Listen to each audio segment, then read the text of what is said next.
is living in the graveyard. And death and decay rules that place. Sons and daughters are not living in house anymore. They are wandering in the wilderness of life to find out the meaning of life, not knowing that they are bound, not knowing that they are destroying themselves, not knowing that they are living in a house, in a place that is powerfully controlled by the demons. Living in a house, a family, is something that becomes a rare scene in today's culture. Living in a spiritual family, which is the church, in the worship, in the bounds of the Word of God, is a rarity today. Son, I am speaking to you specially. This moment, listen to me very carefully. Why are you leaving your house, your parents? Why are you leaving your church? Why are you alienated from the fellowship of God and the promise of God? Why are you rejecting the opportunity of restoration and health and eternal life? The reason is that you are controlled by the demons that make you act like this. Your life is deteriorating. You are falling apart. Your friends are departing you. You are under the depression, and the power of the demons control your life. Many are fearful about you. No one likes you in this way. Unless you change, you are not going to have any friends at all in the future. Jesus has come to rescue you. I tell you, give you a life that is abundant. He has come to give you friends. He has come to give you clothing that withers not and that fade not anymore. And He has come to shelter you where there is eternal house prepared for you. And the demon is telling Jesus, do not torment me. The young man, you are tormenting yourself. You are breaking your own bonds. You are lacerating your own body. You are plunging into that destruction by yourself. But here, Jesus has come that you have life and life abundant. He has come so that you have eternal life and rescue and salvation from the eternal torment and hellfire. The command is given on your life. It is already given out to save you from destruction.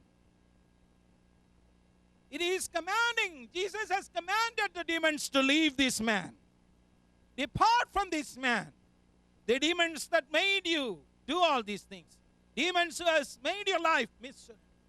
The demons that has given you a life which is so powerfully displaying the destruction and the death and the hell situation there. And you are breaking the bonds, the moral bonds, isn't it? You are no longer obeying the guardians of your life that God has fostered in your life. And you are driven by the demons. Look at the gatherings. The place is full of swines, isn't it? The place is full of pigs, and there are embodiments of uncleanness. And these unclean animals are telling me that they are spending their life and time in pollution and distraction, living in the dirt of this world. If you live in the dirt, the demons enter your life. It is surely a place for the demons. So get out of that place. Get out of the drugs. Get out of that alcoholism. Get out of that pornography that is hunting your life and killing you. Yes, they came to that place of understanding that there is violence when demons are presented. Violence is associated with the demons. When the demons enter the swines and the herd thereof, it says they have been controlled by the demons and they become very violent. It says the man is relieved of his violence, and the violence has been transformed or transmitted to the swines. They run into the death and destruction. They were drowned in the sea. The steep places are there when you are possessed by the demons. They will carry you through the downward spiral to the expression and experience of death, and finally you will die. Now is the time of testimony. The man is delivered, the swines are dead. What happened to this man and the swineherd is telling them that Jesus has come today to destroy the works of the devil. He has come to loosen the bondages. Yes, in the name of Jesus. Oh, in the name of the powerful name of Jesus Christ, I am calling forth the Holy Spirit and the power of the angels and the ministry of the angels in that room where you are to be delivered completely of the depression and depression. The city has come to Jesus to see what happened. The final outcome of a ministry of deliverance is that all must come to see Jesus. You don't have to see me. You have to see Jesus Christ. Jesus is the reason for the deliverance. He is the cause of this man clothed and of right mind. He can explain it very well, better than me. He can teach you great and mighty things of God. The man was bound at the feet of Jesus Christ. Before he was bound by the demons, but now he is found clothed and of right mind at the feet of Jesus Christ. A great change that is needed for you is going to come. They were afraid, it says. They were afraid to lose their income, isn't it? They were afraid to lose their business there. They were afraid to lose their society and the structure thereof and the sinful lifestyle that they are leading. First, they were afraid of the demoniac, isn't it? Now they are afraid of Jesus Christ who came and healed the demoniac. They were seized with a great fear. That's what the Word of God says. Christ was practically rejected by the people of gatherings. Jesus got into the boat and returned. That's what the Word of God says to me. What an opportunity presented to them to be healed, to be instructed, to be listening to Him and going in the way of godliness and reaching the heavenly places for an eternal life to come. But they lose that opportunity of accepting Him and all that He brings. The world at large is rejecting Jesus Christ, not because they don't want to receive the healing and deliverance, but because they were afraid that He is going to change them. Why are you rejecting this opportunity? The dirty lifestyle is telling me something. Many are atheists not because there is no God, but because they don't want to change. They don't want to be affected by the teachings of Jesus Christ.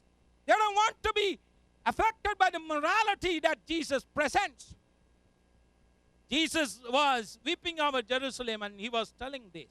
In Luke chapter 19, verse 41 and 42, we read, "Now as He drew near, He saw the city and wept over it, saying, if you have known, even you, especially in this your day, the thing that make for your peace.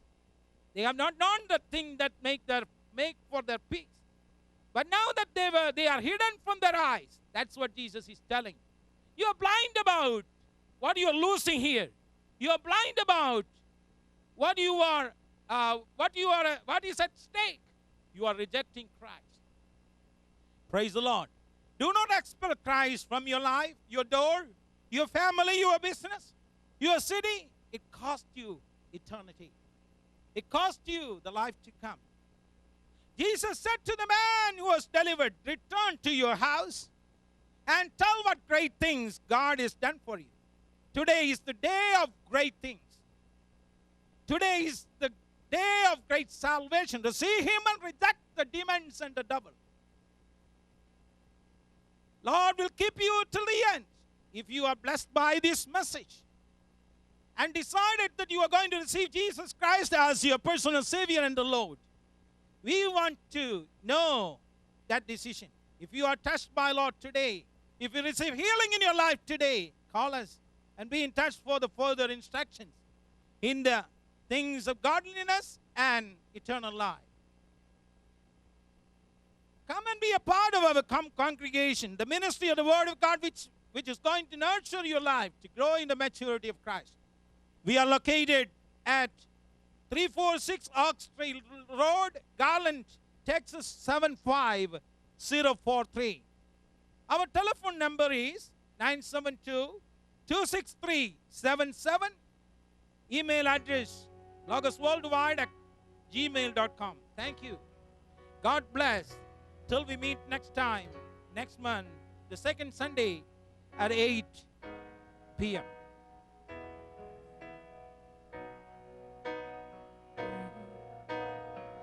You obeyed when you whispered, son, you have to leave tonight. 9 months in her mother's womb, 3 days in her borrowed tomb. But it's the time in between that brings me to my knees, knowing you came for me. And all that I can be, I'm amazed, so amazed, and I thank you for the time in between. Don't take much for this crazy world to rob me of my peace. And the enemy of my soul says you're holding out